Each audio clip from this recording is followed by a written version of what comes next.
The 8-year-old boy stood in the snow outside the police station, tears frozen on his cheeks. "Sir, my mommy disappeared after her blind date.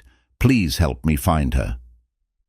George Adams, ex-detective turned single dad, wasn't a cop anymore, but something in the boy's desperate eyes made him stop.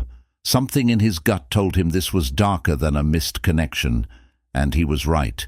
If you want to know how a disgraced detective saved a billionaire from her own family, hit that subscribe button. This story gets intense. George Adams was 38 years old and hadn't worn a badge in 3 years.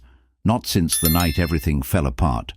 Not since he'd pursued a suspect into an abandoned warehouse without backup and watched his partner, Mike Chen, take a bullet that should have been his. The memory still haunted George's dreams. The dark warehouse, the sound of their footsteps echoing off concrete. The suspect they'd been chasing for weeks, a drug dealer connected to 3 murders. George had spotted him entering the building and made a split-second decision. Go in now or lose him forever. He'd radioed for backup. Mike had argued they should wait, but George was sure they'd lose the suspect if they didn't move immediately. So he'd convinced Mike to follow him inside, just to observe, just to keep eyes on the target until the cavalry arrived. Except the suspect wasn't alone.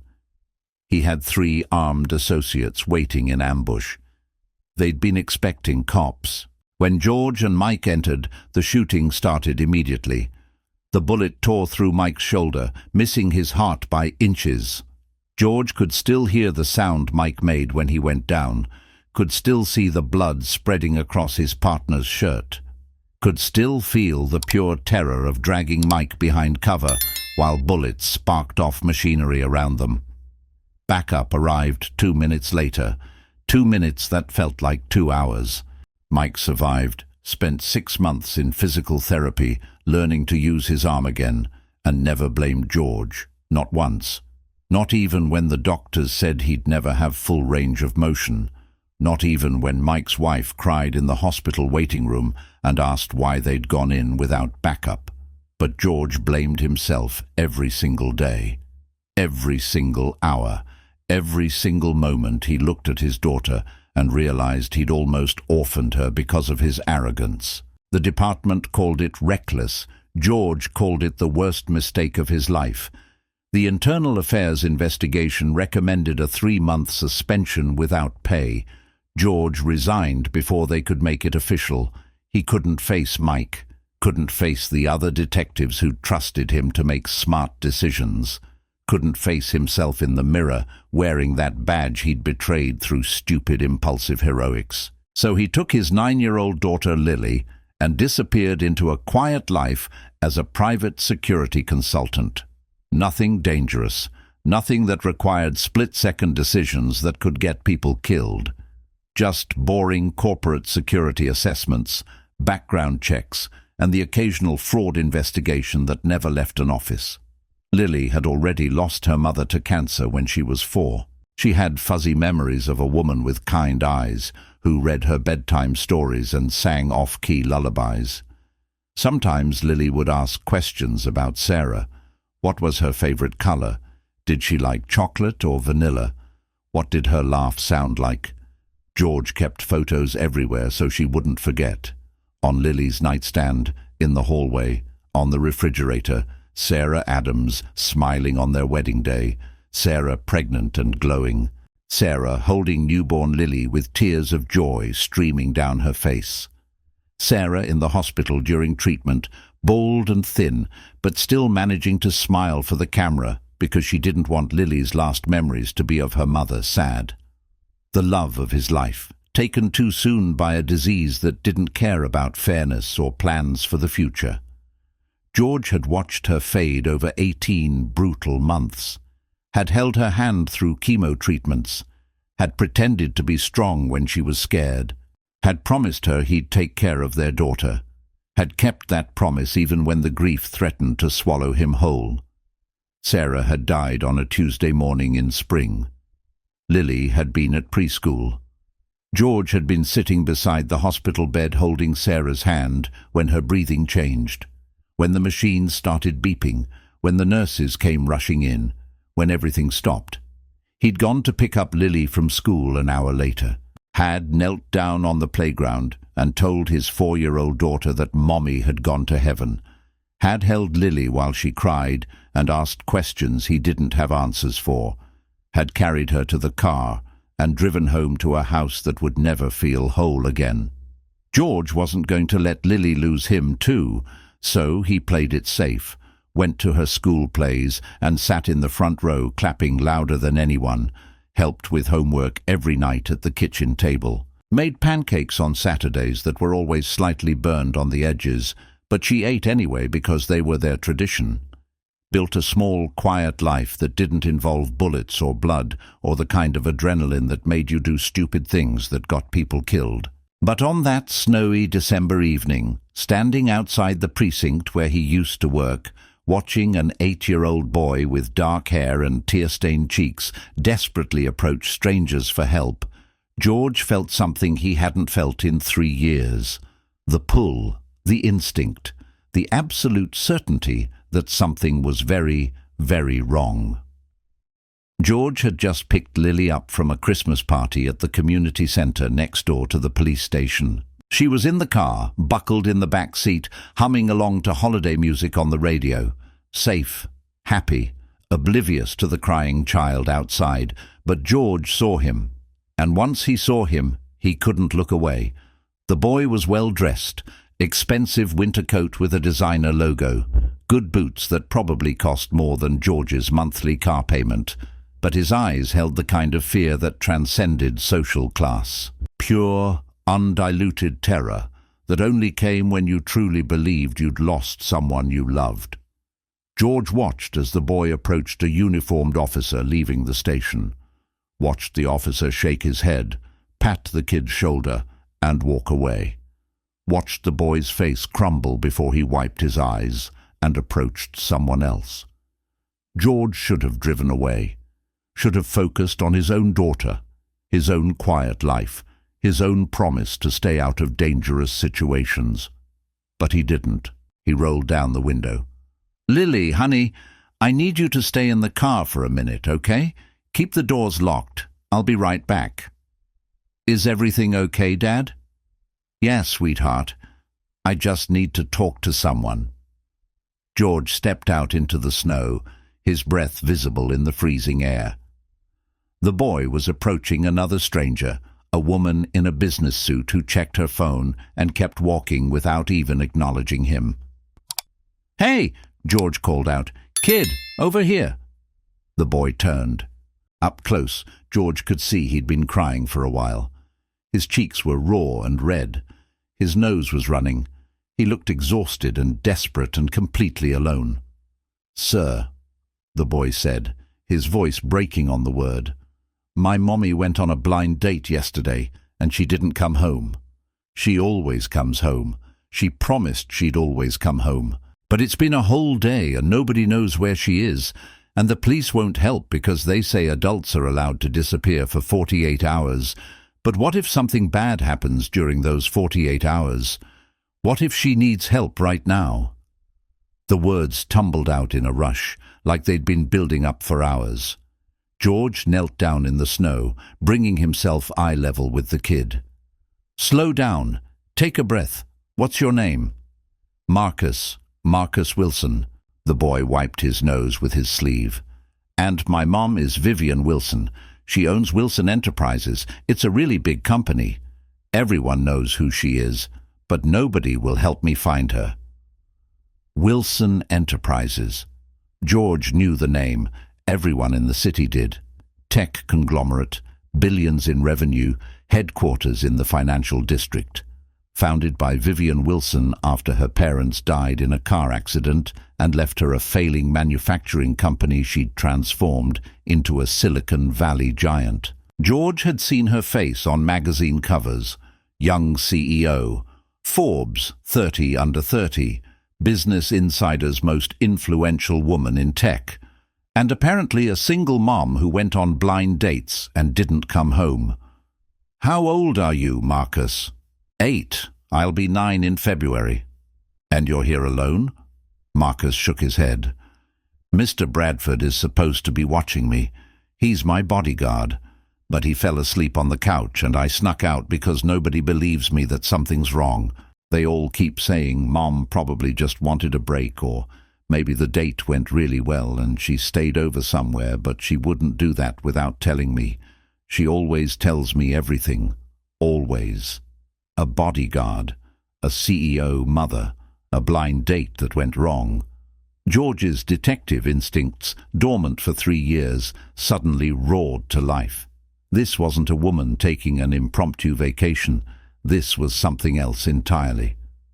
Marcus, where do you live? The Grandview Towers. Penthouse.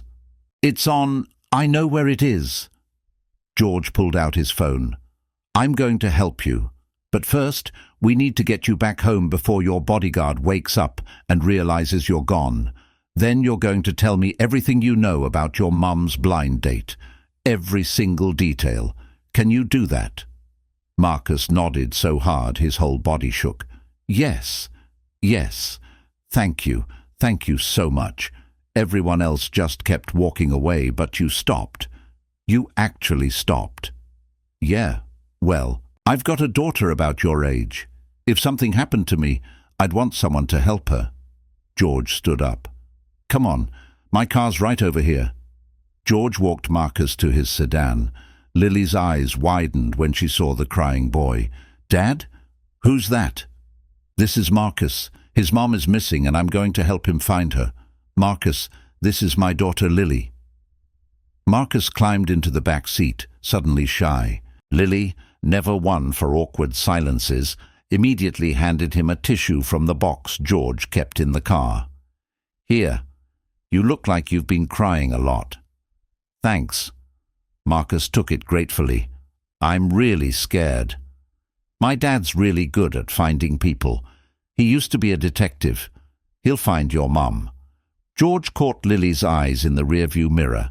She was giving him that look. The one that said she knew he was about to do something dangerous, and she was worried, but also proud. Too perceptive for a 9-year-old. Lily's right, George said, starting the car. I'll find your mom. That's a promise. The drive to Grandview Towers took 15 minutes through snow-covered streets decorated with Christmas lights. George used the time to ask Marcus questions, slipping back into detective mode without even realizing it. When had Vivian left? What had she been wearing? Who had set up the blind date? Did she seem nervous or excited? What time was she supposed to be home? Did she have any enemies? Any recent threats or strange interactions? Marcus answered everything, his voice getting steadier as he focused on facts instead of fear. The act of being useful, of helping find his mother, seemed to calm him down. Lily handed him tissues when his voice cracked and offered encouraging nods when he remembered new details. Vivian had left at 6:30 p.m. the previous evening. She'd spent an hour getting ready, which was unusual because she normally threw on whatever was clean and called it good. But she'd actually styled her hair, put on makeup, chosen her outfit carefully, a dark blue dress that Marcus said was her favorite, the one she wore to important board presentations, and her favorite earrings, the pearl ones her mother had given her before the car accident. Her assistant, Lisa Chen, had set up the date through some professional networking app for executives, something called Elite Connections, that supposedly vetted members to ensure they were legitimate high-level professionals. The man was supposedly a business consultant from Seattle named Richard Morrison, age 39, Stanford MBA, impressive client list. Lisa had shown Vivian his profile 3 weeks ago, and Vivian had been reluctant at first, but eventually agreed to meet him. Vivian had been cautiously optimistic when she left, nervous but hopeful. She'd kissed Marcus goodbye and promised she'd be home by 10 at the latest.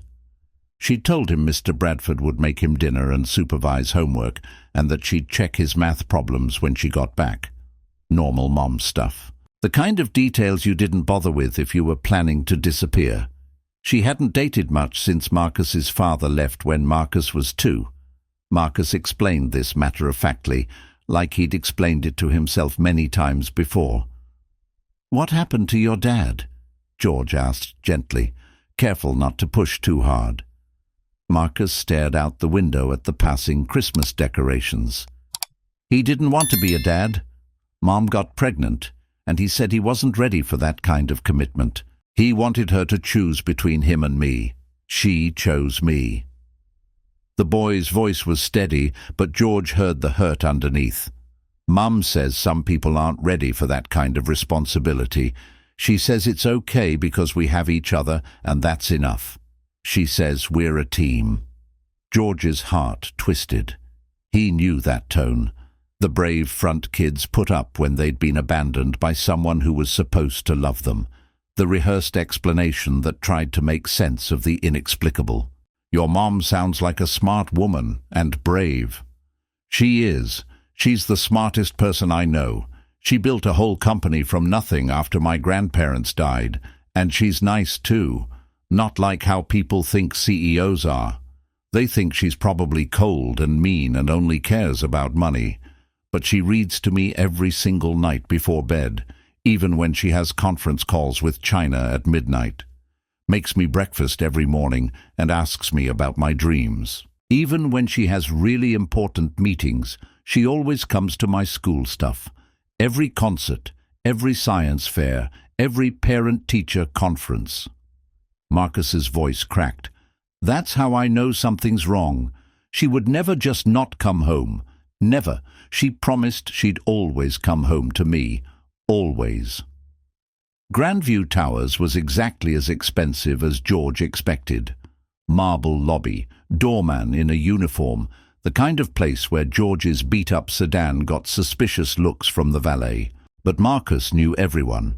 He waved at the doorman, "Hi, Frank," and led George and Lily straight to the private elevator that went to the penthouse. The elevator required a keycard.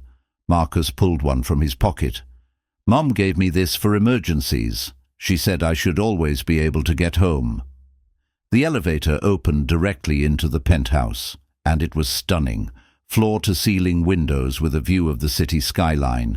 Minimalist furniture that was somehow both expensive and comfortable. Art on the walls that George recognized from museum catalogues. A Christmas tree in the corner decorated with handmade ornaments that looked like a child had made them. The disconnect between the corporate luxury and the personal touches made George's chest tight. This wasn't just a CEO's showcase. This was a home. A place where Vivian Wilson raised her son and tried to give him a normal life despite the billions. "Mr. Wilson." A man stumbled into the living room, his eyes wild with panic. Tall, broad-shouldered, wearing a security earpiece. The bodyguard. "I thought you were in bed. I only closed my eyes for a minute." "It's fine, Bradford." George stepped forward, pulling out the private investigator credentials he technically still had, even though he barely used them. "George Adams, I'm a security consultant. Marcus came to find me because he's worried about his mother. Why don't you tell me about Ms. Wilson's schedule yesterday?" Bradford looked between George and Marcus, clearly calculating whether he was about to lose his job. His face was pale, sweating despite the cool temperature. George had seen that look before, the look of someone who knew they'd screwed up bad and was trying to figure out how to minimize damage.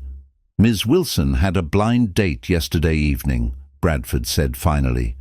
7 p.m. at Marcello's, the Italian restaurant downtown. She was set up by her assistant, Lisa Chen. The man was supposedly a business consultant from Seattle, Richard Morrison. LinkedIn profile, references, everything checked out. Lisa vetted him thoroughly. "Did you?" "Did I what?" "Vet him, independently." Bradford hesitated. "I reviewed the profile Lisa sent me. It looked legitimate." "But you didn't do your own background check." No. Ms. Wilson trusts Lisa completely. I didn't think—" "That's the problem." George kept his voice level, but his mind was racing. A CEO with that kind of wealth should have had multiple layers of security vetting. The fact that they'd relied on an assistant's judgment was a massive vulnerability. What happened after she left for the date? She texted me at 7:15 saying the date was going fine, that Morrison seemed nice, then nothing. Nothing? Her phone went dark at 7:43.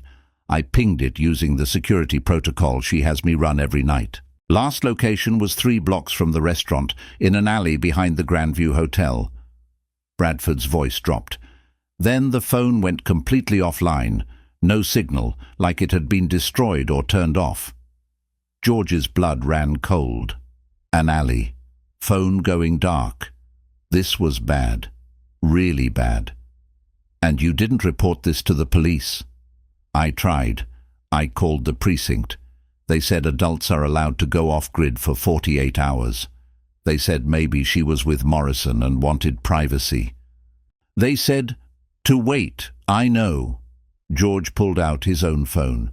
Do you have the contact information for this blind date? Name, number, anything? Bradford pulled up his tablet, his hands shaking slightly. Richard Morrison, Seattle-based business consultant, age 39, Stanford MBA, worked for McKinsey, then went independent 5 years ago.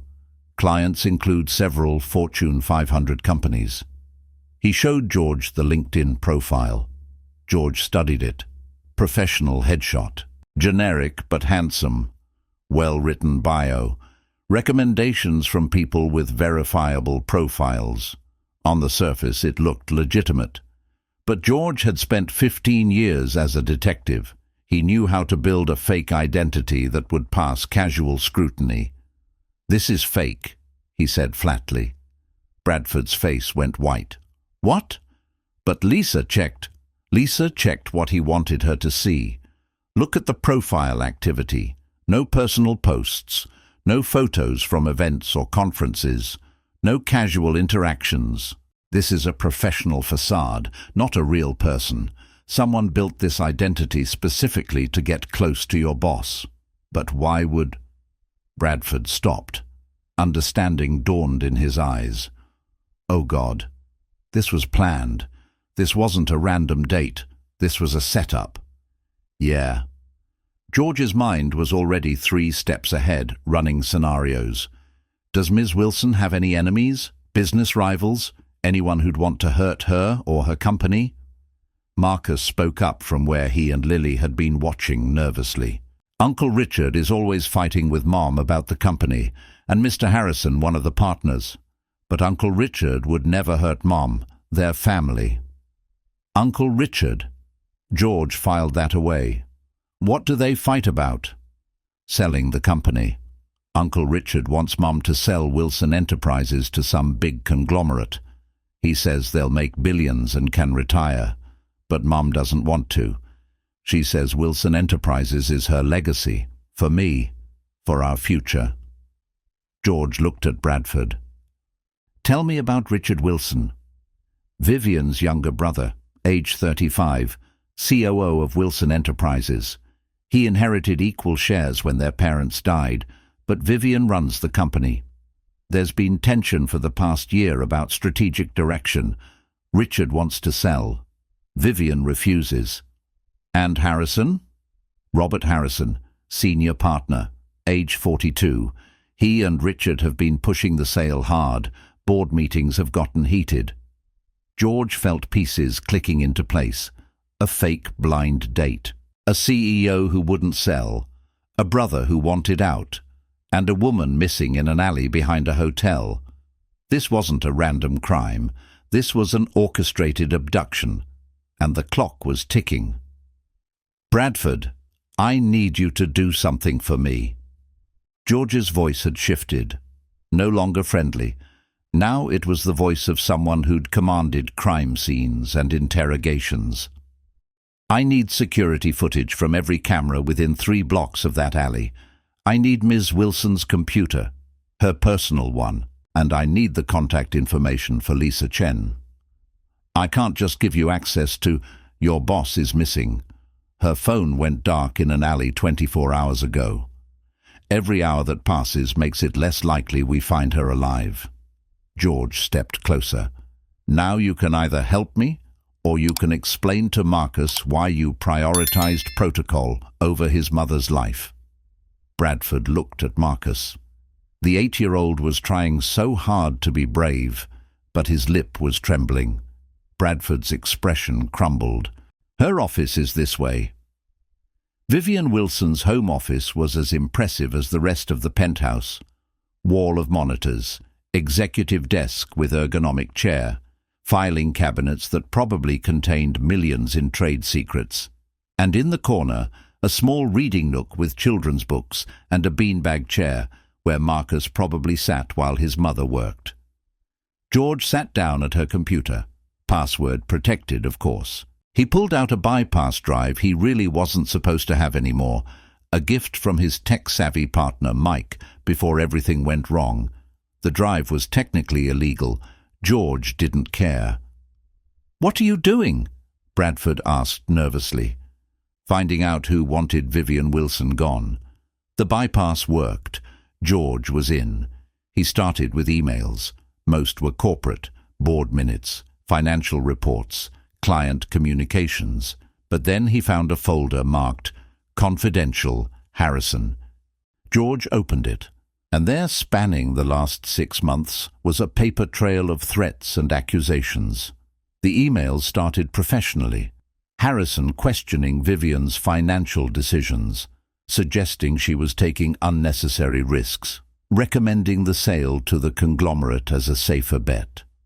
Vivian's responses were measured but firm, explaining her strategy, defending her choices.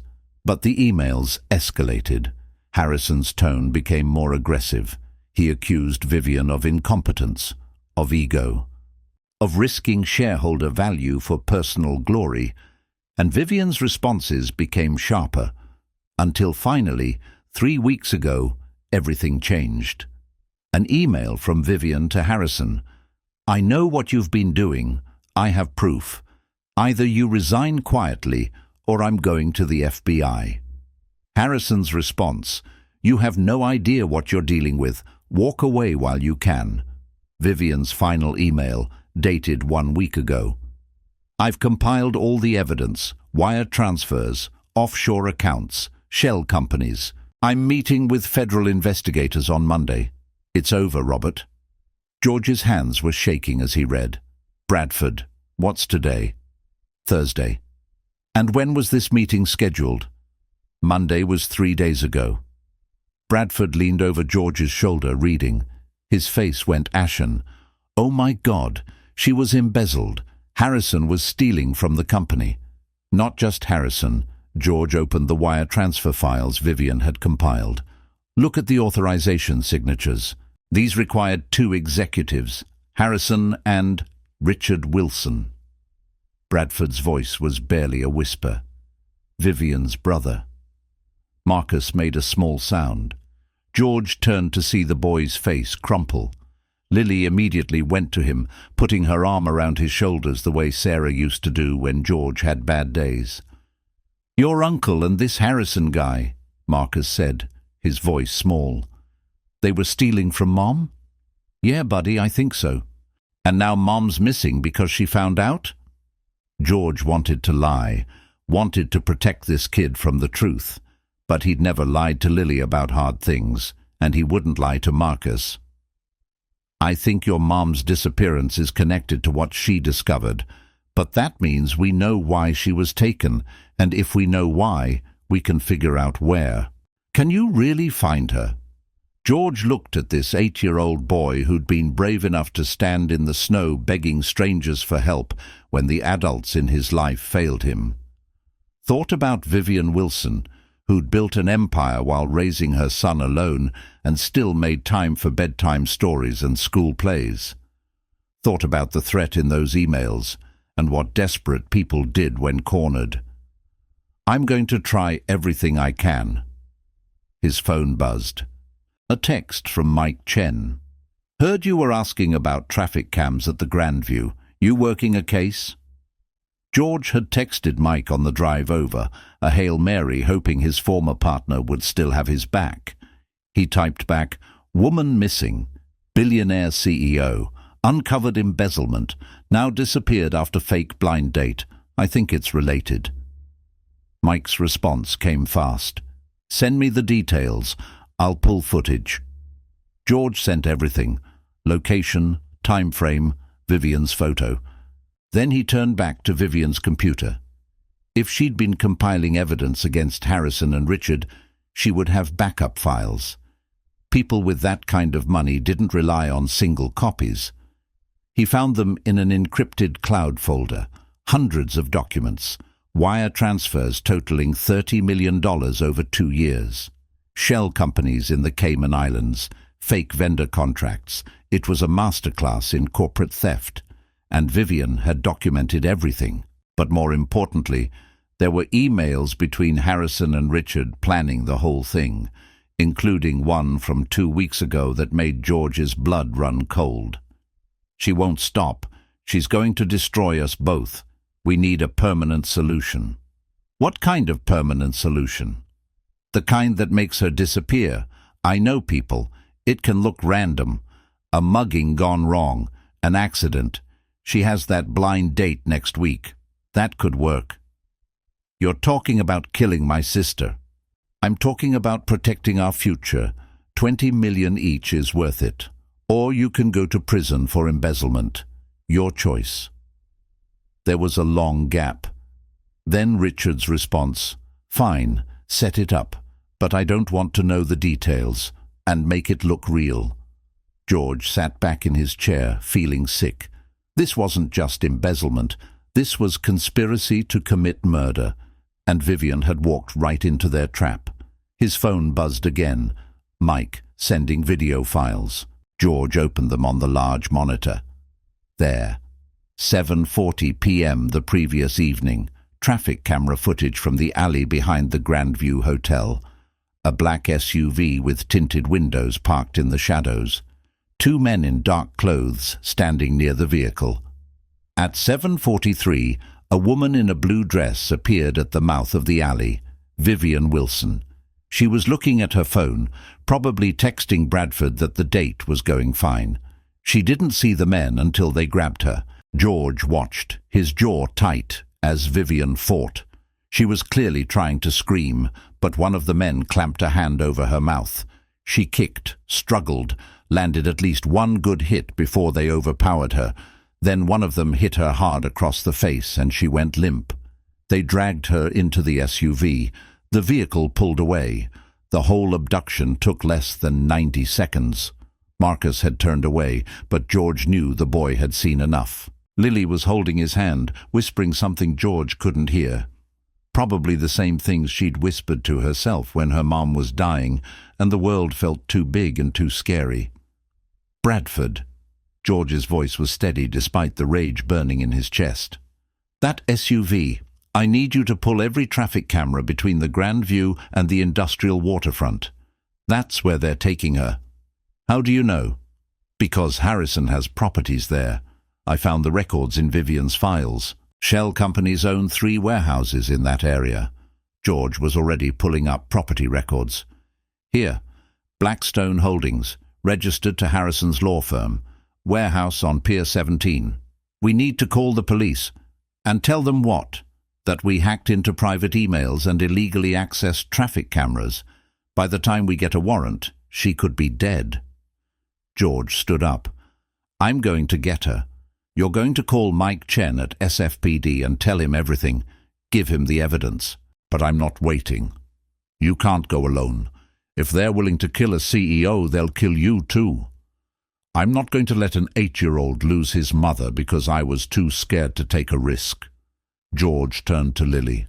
"Sweetheart, I need you to stay here with Marcus and Mr. Bradford. Can you do that for me?" Lily's eyes were huge. "Dad, you promised you wouldn't do dangerous stuff anymore." "I know, but sometimes promises have to break so other promises can be kept. Marcus needs his mom, and she needs help. I'm the only one who can get there in time. You're going to be careful?" As careful as I can. Lily hugged him tight. You better come back. I already lost Mom. I'm not losing you too. George held his daughter, breathing in her strawberry shampoo smell, memorizing the feeling of her small arms around his waist. I'll come back. That's a promise I can keep. He looked at Bradford. Call Mike Chen. Tell him everything. And if I'm not back in 2 hours, send the cavalry to Pier 17. Then George Adams, who'd sworn never to run into danger alone again, walked out of that penthouse and headed straight into the worst decision of his life. Or the best one, depending on how the next 2 hours went. The warehouse at Pier 17 was exactly as grim as George expected. A massive industrial building that had once manufactured shipping containers but had been abandoned for 5 years after the company went bankrupt. Broken windows on the upper floors let in snow and wind. Graffiti covered the lower walls, territorial markers from local gangs claiming the space. Rusted equipment sat in frozen puddles. The kind of place where bodies got dumped and nobody asked questions because nobody wanted to know the answers. George parked his car 3 blocks away in the lot of a closed seafood processing plant. The area was deserted. Most of the businesses down here had shuttered years ago when the port moved operations north. Now it was just empty warehouses and the occasional homeless encampment. The perfect place to hide someone you didn't want found. He turned off his phone and left it in the car. If Harrison's people were smart, they might be monitoring Bradford's communications. George couldn't risk them getting a warning that someone was coming. He'd already bent every rule in the investigator handbook tonight. Might as well add breaking and entering to the list. No phone, no backup, no weapon except the small pocket knife he carried. Just 15 years of training, a lot of prayers, and a desperate need to save a woman he'd never met because her 8-year-old son had stood in the snow with tears frozen on his cheeks begging strangers for help. George approached the warehouse on foot, keeping to the shadows cast by other buildings. The snow was falling harder now, covering his tracks almost as fast as he made them. There were lights on in one section of the warehouse, the old administrative offices that jutted out from the main manufacturing floor. A black SUV parked near the loading dock, covered in a light coating of snow. The same vehicle from the traffic camera footage. He circled the building first. Years of tactical training overriding his impatience, counted exits, noted broken windows that could serve as escape routes, looked for signs of other vehicles or people, found nothing except the SUV and the lit windows. George found a service entrance on the east side with a busted lock that looked recent. Someone had pried it open with a crowbar, probably the same people who'd brought Vivian here. He slipped inside, letting his eyes adjust to the darkness. The building smelled like rust and decay and old machine oil. Water dripped somewhere in the distance. His footsteps echoed despite his attempts at silence. George moved slowly through the darkness, navigating around abandoned equipment and debris, following the sound of voices toward the lit section. Should have killed her already. A man's voice. Angry, impatient. This was supposed to look like a random assault gone wrong. We grab her, rough her up, dump the body. Clean and simple. You said you wanted her to suffer first. Another voice. Colder, more calculating. Give her time to think about what happens when people cross me. Besides, her brother wanted time to set up his alibi. He's on a business trip in Tokyo. Perfect cover. George crept closer, found a vantage point behind old machinery where he could see into the lit section. And there she was, Vivian Wilson, bound to a chair in the middle of the concrete floor. Her blue dress was torn. Her face was bruised, one eye swollen shut.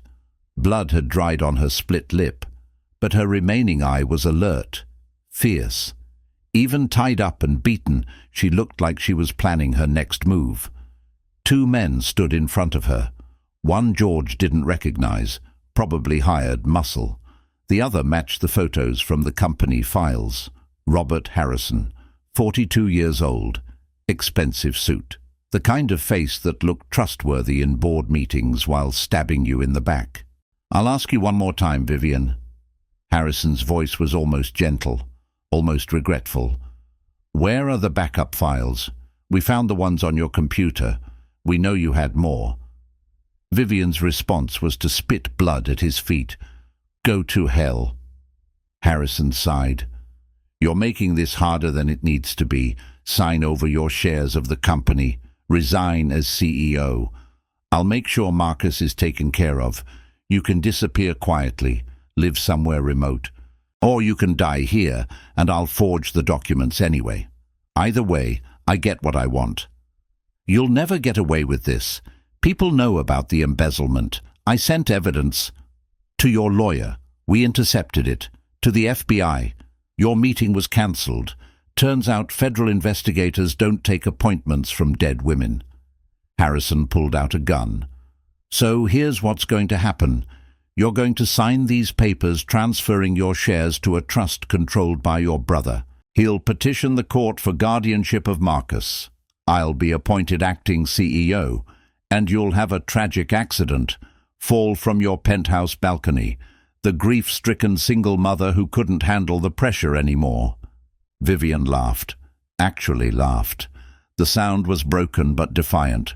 "Richard will never get guardianship. I have a will.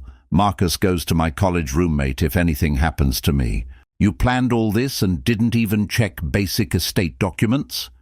Harrison's face darkened. "Then we'll contest the will, or have another accident.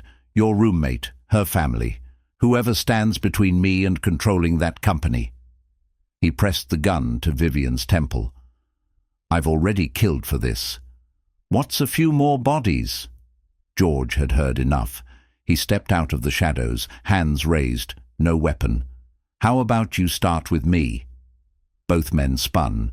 Harrison kept the gun on Vivian, but his eyes locked on George. "Who the hell are you?" "George Adams, private investigator. And you just confessed to conspiracy to commit murder, kidnapping, embezzlement, and fraud." George kept his voice calm, measured, the same tone he'd used talking down armed suspects during his detective days. "I've got officers on the way. You kill her now, you've got nothing to negotiate with." It was a bluff. George had no idea if Bradford had called Mike. No idea if anyone was coming. But Harrison hesitated. The hired muscle didn't. He pulled his own gun, aiming at George. "You're alone. No backup. Nobody knows you're here." "Wrong. I told her bodyguard exactly where I was going. I told SFPD. I told her son." George took a step forward. "But here's the thing. You can shoot me. You can kill her. But her son is safe. The evidence is safe. And every second you waste is another second the cops get closer." "He's bluffing," Harrison said. "Kill him." The muscle fired. George dove left. The bullet sparked off metal machinery behind him. Then George was moving, 20 years of hand-to-hand training taking over. He grabbed a piece of broken pipe from the ground and swung hard, connected with the gunman's wrist. Heard bones crack. The gun flew across the floor. George didn't stop. He drove his shoulder into the man's chest, slamming him into the concrete, followed with a brutal elbow to the face. The man went limp. Harrison was raising his gun. George threw the pipe. It hit Harrison's hand, sending his weapon skittering away. Then George rushed forward. They crashed into each other. Harrison was bigger, softer. George was desperate. They hit the ground hard. Harrison got a punch in. George's vision blurred. But he didn't stop. Couldn't stop. Not with Vivian watching. Not with Marcus waiting at home. He got Harrison in a chokehold, held on while the man struggled. Held on until Harrison's movement slowed, stopped, went completely limp. George released him, gasping for air. His face was bleeding, his ribs screamed. But he was alive. He stumbled to Vivian, pulling out a pocket knife to cut her bonds. Are you okay?" She was crying, actually crying, tears streaming down her bruised face. "My brother. Robert said my brother planned this. Richard wanted me dead." "I know, I'm sorry, I'm so sorry." George freed her hands, moved to her ankles. But we need to leave, now, before they wake up or more people come. Vivian stood on shaky legs. George caught her before she fell. I've got you. Can you walk? I can run if I have to. Her voice was stronger than her body. My son, is Marcus safe? At home with my daughter and your bodyguard. He's the one who led me to you. Wouldn't give up. Wouldn't stop asking for help until someone listened. Vivian's face crumpled. I need to see him. Please. We'll get you to a hospital first. No. Hospital can wait. I need to see my son. George understood that. He helped her toward the exit, supporting most of her weight. They made it through the warehouse, out the service door, into the cold night air. And there, pulling up with lights flashing, were 6 police cruisers. Mike Chen stepped out of the first one, his face a mix of relief and exasperation. You called backup after all, Mike said. Bradford must have called once he realized what I was doing. George helped Vivian toward the cars. 2 men inside, Harrison and hired Muscle, both involved in kidnapping, attempted murder, embezzlement, corporate fraud, and there's evidence of a conspiracy involving Richard Wilson. Mike nodded to the other officers. They moved past, weapons drawn, clearing the building. An ambulance pulled up. Paramedics rushed toward Vivian, but she pushed past them, looking at George with desperate eyes. Marcus, please. I need to see Marcus. George looked at Mike. Can we get her to her son, just for a few minutes? Then hospital, then full statements. Mike hesitated, then nodded. I'll drive, but paramedics follow. And George, we're going to have a very long conversation about your investigative methods. Looking forward to it. They put Vivian in Mike's patrol car. George climbed in back with her. She was shaking, probably from shock and cold and the aftermath of 24 hours of terror. He shrugged off his jacket and wrapped it around her shoulders. Thank you, she whispered. You saved my life. Your son saved your life. He wouldn't give up, stood in the snow begging every person who walked by until someone helped. That's all him. He's brave. He gets it from his mom. Vivian looked at him, really looked at him for the first time. You came alone, into a warehouse with armed men. No backup, no plan. That's insane. Yeah. Why would you do that? George thought about Lily losing Sarah, about Marcus crying in the snow, about promises made to children who'd already lost too much. Because someone had to, and I was the only one there. They rode the rest of the way in silence. When they pulled up to Grandview Towers, Marcus was waiting in the lobby with Bradford, Lily, and building security. The boy saw his mother through the car window and ran. Vivian stumbled out of the vehicle, dropped to her knees on the sidewalk. Marcus crashed into her arms, nearly knocking her over. They held each other, both crying, both shaking. You came back, Marcus sobbed. You came back. I promised, baby. I'll always come back. Always. Vivian kissed his hair, his forehead, his tear-stained cheeks. I'm so sorry. I'm so sorry you were scared. Mr. Adams found you, just like he promised. Vivian looked up at George over Marcus's shoulder. Her face was destroyed, bruised, bloody, swollen. But her eyes were clear, grateful. He's a hero. He's a dad, Lily said, appearing beside George. That's what dads do.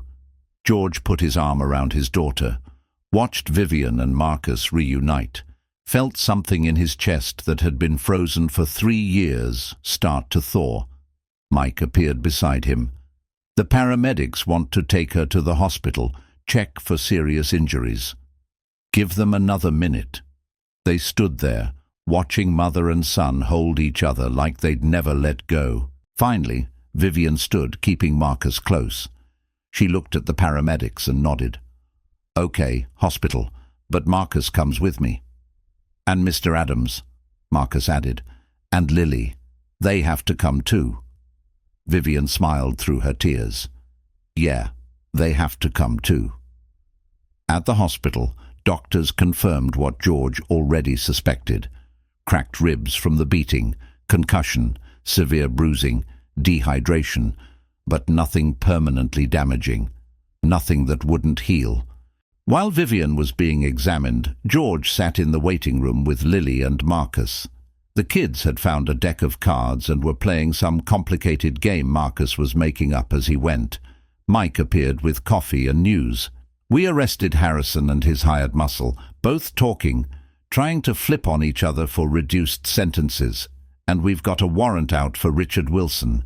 Tokyo police picked him up at his hotel. He's fighting extradition, but he'll lose. Good. The evidence you found in Vivian's office, technically inadmissible since you obtained it illegally, but it gave us probable cause for our own warrant. The legal stuff will stick. How long will they go away for? Between the embezzlement, conspiracy to commit murder, kidnapping, attempted murder, 25 to life, each. Richard might get a slightly better deal for cooperating, but he's still looking at 20 years minimum. George nodded. Justice. It felt good. It felt right. It felt like something he'd been missing for 3 years. The department wants to talk to you, Mike continued, about coming back. The captain specifically asked. Mike, just think about it. No pressure. But Phil, you're still one of the best investigators I've ever worked with. What happened 3 years ago, that wasn't your fault. It was bad luck and bad timing, but you can't let one mistake define the rest of your life. It's not just one mistake. I put you in danger. I broke protocol. I almost got you killed. And tonight you saved a woman's life by breaking every rule in the book. So maybe the rules aren't always right. Maybe sometimes you have to trust your gut and do what needs to be done. Before George could respond, a nurse appeared. Ms. Wilson is asking for Mr. Adams, room 304. George stood, looked at Lily. You okay here with Marcus? We're fine, Dad. Go talk to her. Room 304 was quiet. Vivian sat propped up in bed, IV in her arm, bandages on her face. She looked exhausted and beaten down and somehow still formidable. Hey, George said awkwardly. How are you feeling? Like I got kidnapped and punched in the face by my business partner. She managed a small smile. But alive. Thanks to you. Thanks to Marcus. Kid wouldn't take no for an answer. He's stubborn, gets it from me. Vivian gestured to the chair beside her bed. Sit, please. I want to talk to you. George sat. If this is about payment, it's not about payment. Though I'm obviously going to pay you, probably more than you've made in your entire career as a security consultant. She paused. I want to hire you, full-time, head of my personal security. Name your price. I appreciate the offer, but I don't do full-time investigative work anymore. I have Lily to think about. Bring her. I'll hire you both. Set your own hours. Work from home when you need to. Whatever it takes. Vivian's voice was intense, desperate even. You saved my life. You risked everything to help my son. I want you in my life. I need people I can trust. And I trust you. There was something in her eyes, something beyond professional gratitude. George recognized it because he felt it too. That pull, that connection. 2 single parents who'd been through hell and survived. Let me think about it, George said. I need to talk to Lily, make sure she's okay with everything. Of course. Vivian reached out, took his hand. Her grip was surprisingly strong, despite everything. But George, thank you. Not just for saving me, for believing Marcus, for caring about a stranger's kid when you had every reason to walk away. Couldn't walk away, not from him. He reminded me too much of Lily. She's lucky to have you. I'm lucky to have her. George squeezed Vivian's hand gently. Get some rest. We can talk details later. Over the next few weeks, as Richard Wilson and Robert Harrison went through the legal system, George found himself spending more and more time at the Wilson penthouse. It started innocently enough. Vivian needed security upgrades after everything that happened, needed someone she could trust to assess vulnerabilities and fix them.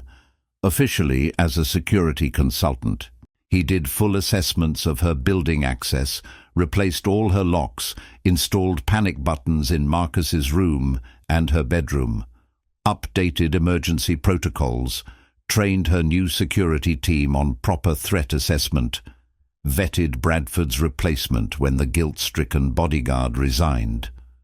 George interviewed 6 candidates before finding someone he trusted, an ex-Secret Service agent named Patricia, who'd protected diplomats and knew how to be professional without being intrusive. Unofficially, George was becoming something else, something that felt dangerously close to a friend, maybe more than a friend. He and Vivian would sit up late after the kids went to bed, ostensibly reviewing security footage or discussing protocol updates. But somehow they always ended up just talking, drinking coffee at her kitchen counter and sharing the things they didn't tell anyone else, about raising kids alone, about the impossible balance between being there for your child and providing for them financially, about how Vivian felt guilty every time she missed bedtime because of a board meeting, about how George still woke up sometimes and reached for Sarah only to remember she was gone, about the weight of running a billion-dollar company while making sure your child felt loved and normal and didn't grow up to be an entitled brat. About how Vivian deliberately kept Marcus's life modest despite their wealth. Public school instead of private academy. Age-appropriate allowance instead of unlimited credit cards. Chores and responsibilities and consequences for bad behavior. About the fear of letting people in when you'd already lost so much, when your heart had already shattered once and you weren't sure you could survive it breaking again, when you'd rebuilt your life around being safe and careful and now someone was making you want to risk everything. Lily and Marcus became inseparable. They'd build elaborate blanket forts in the penthouse living room using every cushion and sheet they could find, would argue passionately about whether superheroes or scientists would win in a fight, with Marcus taking the scientist position because Iron Man is basically a scientist in a suit, checkmate. Would collaborate on homework assignments with the kind of teamwork that made both George and Vivian slightly concerned about their future business partnership potential. Lily taught Marcus about astronomy, showing him how to find constellations through Vivian's massive penthouse windows, explained about black holes and neutron stars with the confidence of someone who'd been reading NASA websites since she was 6. Made him promise to name his first company after a star. Marcus taught Lily about business strategy, drawing organizational charts and explaining market analysis with the casual authority of someone who'd been sitting in on board meetings his whole life. Showed her his mom's presentation decks and translated the corporate speak into kid language. It was adorable and slightly concerning how much corporate jargon an 8-year-old could absorb. Lily had started saying things like synergistic relationship and optimal efficiency, and George didn't know whether to be proud or worried. One Saturday afternoon in late January, George suggested taking both kids to the Science Museum. He'd been planning to take just Lily, but Marcus had mentioned never going, and George couldn't stand the thought of the kid missing out. Vivian asked if she could come too, said it so hesitantly, like she was afraid of intruding, like she didn't realize George thought about her basically every waking moment and several sleeping ones. She showed up wearing jeans and a hoodie instead of her usual designer everything, hair in a simple ponytail, minimal makeup, trying to blend in with the regular parents who took their kids to museums on Saturdays. She looked younger, more relaxed, absolutely beautiful in a way that had nothing to do with expensive clothes or professional styling. They walked through exhibits on space and dinosaurs and human anatomy, watched the kids race through the interactive displays, calling out discoveries and dragging each other to the coolest stuff. Marcus showed Lily the business leadership exhibit. Lily showed Marcus the planetarium. They both lost their minds over the earthquake simulator. "This is dangerous," Vivian said quietly as they stood watching Lily and Marcus argue about black holes. "What is this? Us? Whatever this is becoming. I hire you to protect us, and now we're at museums on Saturdays like we're a family." George knew exactly what she meant. "Yeah. I've never been good at relationships. I work too much. I'm too driven. I chose building a company over building a personal life. That's why I was on a blind date with a fake consultant instead of with someone real. I haven't dated since Sarah died, haven't even thought about it. The idea of Lily getting attached to someone and then losing them again terrifies you." "Yeah." George watched the kids laugh together.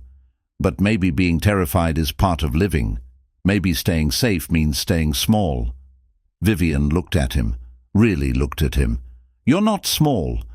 You ran into a warehouse with armed men to save a stranger. That was different. That was brave. It was brave. And this," she gestured between them, "is brave too, if we let it be." George's heart was pounding. He'd been carefully not thinking about how Vivian's smile made him feel, how her laugh sounded like coming home, how being around her made him want to be better than the broken ex-detective who'd given up. "I'm scared," he admitted, "of failing, of letting you down, of Lily getting hurt if this doesn't work.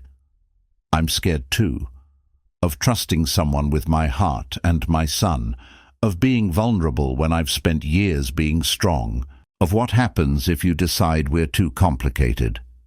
They stood there in the museum, surrounded by families and children, both terrified and both wanting something more than fear. "Maybe we could try," George said finally, slowly. "See what happens." Vivian smiled. "I'd like that." That night, after they'd dropped Vivian and Marcus at home, Lily asked the question George had been dreading. "Dad, are you dating Vivian? Like for real dating?" George almost lied, almost deflected. But he'd never lied to his daughter about important things. "Maybe. Would that be okay with you?"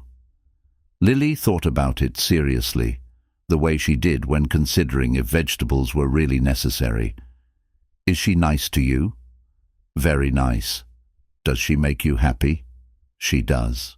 "And Marcus is cool. He taught me about market analysis today." Lily grinned. "So yeah, it's okay. But Dad?" "Yeah, sweetheart. Don't mess it up. I like having a friend my age who actually understands derivatives." George laughed, pulled his daughter into a hug. "I'll do my best." 3 months later, in early April, when the snow had finally melted and the city was coming back to life, George officially moved out of his small apartment and into a house he bought near Lily's school. Nothing fancy, a modest 3-bedroom in a neighborhood with good schools and sidewalks where kids rode bikes. Big enough for him and Lily to each have real bedrooms instead of sharing space. With a guest room for when Marcus stayed over, which was becoming more and more frequent. Vivian helped him move, showed up at 8 a.m. in old jeans and one of George's sweatshirts that she'd somehow acquired over the past few months. Her hair was in a messy bun. She wore sneakers instead of heels, looked more beautiful than any magazine cover or professional headshot. They carried boxes and assembled furniture and argued about where things should go in that comfortable way couples do. Vivian thought the couch should face the window for natural light. George thought it should face the TV for practical viewing angles. They compromised by putting it at an angle that satisfied neither of them, but made them both laugh. She hung curtains while George assembled bookshelves, made sandwiches for lunch using bread and turkey they'd bought at the corner store, sat on the floor of his new living room, eating and planning where pictures should go on the walls. Because they were a couple now, officially. It had happened gradually, And then all at once. George had taken Vivian to dinner 2 weeks earlier at a small Italian place in a neighborhood where nobody recognized her, where she could just be Vivian instead of Vivian Wilson, billionaire CEO. They talked until the restaurant closed and the staff started pointedly stacking chairs, talked about everything they'd been carefully not saying, about how George's heart raced every time she smiled, about how Vivian found excuses to see him almost daily, about how they were both terrified, but maybe that was okay. They'd kissed in his car in the restaurant parking lot like teenagers, soft at first, tentative, then deeper, more certain. George had cupped her face carefully, mindful of the fading scars from her kidnapping. Vivian had grabbed his shirt and pulled him closer like she was afraid he'd disappear. When they finally pulled apart, breathless, Vivian had laughed. "So we're doing this?" "Yeah, I think we are. I'm probably going to mess it up. I work too much. I'm not good at relationships. George had kissed her again. "I'm terrified of losing someone else I love. I have baggage. We're a mess," Vivian finished. "Yeah, but maybe we can be a mess together." They'd decided to make it real. Tell the kids, tell Mike, tell Vivian's assistant and board members and everyone who needed to know that the head of security and the CEO were dating. Let the chips fall where they would. Marcus was thrilled. Lily was pragmatic. "Does this mean we're going to be siblings eventually?" "Maybe," George had said. "Is that okay?" "Only if I get to be the older sister. Marcus needs guidance." Mike Chen came to the housewarming party George threw, brought beer and congratulations and a job offer George still hadn't accepted. "The captain's serious," Mike said as they stood on George's new back deck. "We want you back, full detective. Your pick of divisions. I don't know if I'm ready. You ran into a warehouse alone and took down 2 armed men, saved a billionaire from her own family, solved a $30 million embezzlement case. What part of that says, 'not ready'?"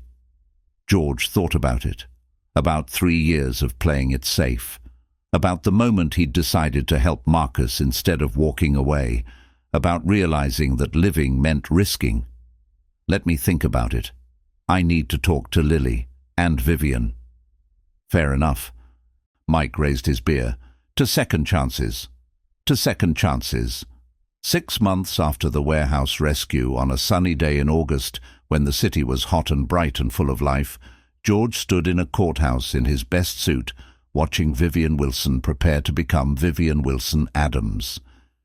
They'd opted for a small ceremony instead of the massive wedding Vivian's board members had suggested. No media, no photographers, no corporate sponsors or networking opportunities. Just the people who actually mattered. Mike Chen was there, looking proud in his dress uniform. Lily wore a purple dress she'd picked out herself and carried a bouquet of wildflowers. Marcus wore a suit that matched George's and kept adjusting his tie nervously. Vivian's college roommate Jennifer flew in from Boston, crying happy tears before the ceremony even started. A handful of close friends. Vivian's assistant Lisa, who'd been mortified about the fake blind date, but had helped compile the evidence that put Richard and Harrison in prison. Patricia, the new head of security, standing discreetly in the back. That was it. 15 people total. Perfect. Vivian wore a simple white dress, not the elaborate designer gown her stylist had suggested. Just a beautiful dress that made her look radiant and happy and exactly like herself. Her hair was down in soft waves, minimal jewelry. The fading scars on her face from the beating barely visible under subtle makeup. She held George's hands while the judge read the ceremony. Her green eyes were bright with tears, happy tears, the kind Sarah used to cry during sappy movies. When the judge said, "You may kiss the bride," George cupped Vivian's face gently, carefully, because she was still self-conscious about the fading scars, even though he'd told her 100 times they didn't matter. Kissed her like she was oxygen and he'd been drowning for 3 years. like she was the answer to questions he'd stopped asking, like she was his second chance at happiness, and he was never letting go. The small crowd cheered.